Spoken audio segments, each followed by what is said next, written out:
Бейиш нуру.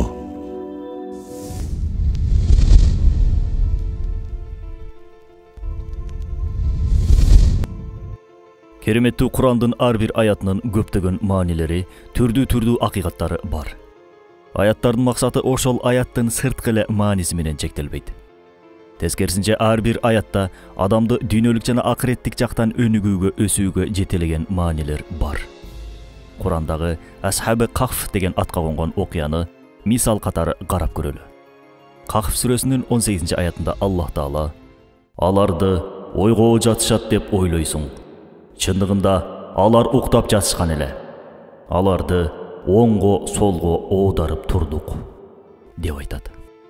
Бул жерде байыркы доорлордо ишенимин сактап калуу үчүн падышанын зулумдугунан качып барып үңкүргө жашырынып, ал жерде 300 жыл бою уктап калган такыба жаштар тууралуу сөз болууда. Аятта алар уктап жаткан кезде периштелер аркылуу оңго солго оодарып турдук деп айтылууда. Сырткы мааниси боюнча бир эле окуяны баяндап жаткан сайт. А ички мааниси кандай? Эмне үчүн антип оодарып турушту? Келиңиздер карап көрөлү. Соңку доордун илимпоздору адам уктап жатканда оңго солго оодарылуусунун сырын изилдеп чыгышкан.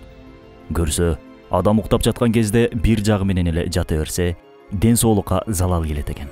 Бир оорунун күчөп кетүүсүнө, денеде жаралардын пайда болуусуна, дененин төшөккө тийген тарабында кандын коюулап кетүүсү сыяктуу коркунучтарга алып келет экен.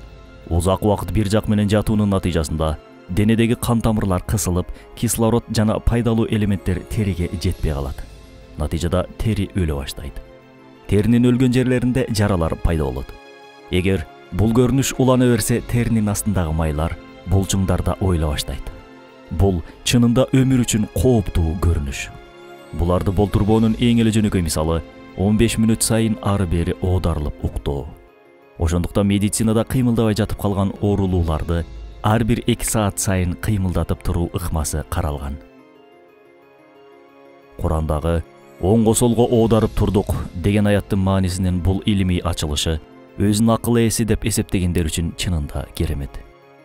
Мынакей, о менин бир тууганым. Курандын ар бир аятында көптөгөн максаттар, акылмандуулуктар бар. Ар бир илим ээлери илимине байланыштуу көптөгөн маселелерди Курандан табышат.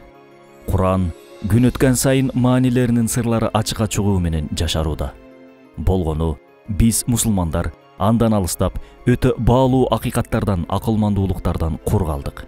Балким азыркы күндөгү кыйналып жашаганыбыздын дагы бир себеби ушулдур. Ролик Рисале Нур аттуу Курандын тафсиринин маанисинен алынды. Бейиш нуру.